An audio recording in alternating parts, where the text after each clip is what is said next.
आता मी तुला सांगतो कामोनचा जय पाटील कालू आमचा का बायला यो बघ यो वाहून जाणार आहे याची पित्र खेळणारा नाच शिस्तीन घरा बसाचा तर यो बघ चढव जा त्याला वरती चढव अरे वरती चढव त्याला वाहून चालतो अरे गेला वाचला याच्या मुलात मी त्याला बायल्या बोलतो एक नंबरचा बायल्या कुत्रा आहे इथे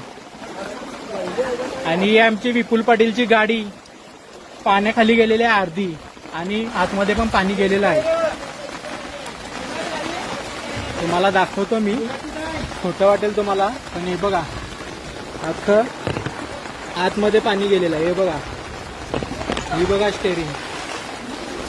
अचानक मध्ये भयानक एवढी अतिवृष्टी झाली 3-4 दिवस झालं पाऊस पडतोय पाणी काय थांबायचं नाव नाही घेत आणि इथे पण बेकार काम झालेलं आहे आमच्या काकाचे घरा तो याचा मांडवाचा रूम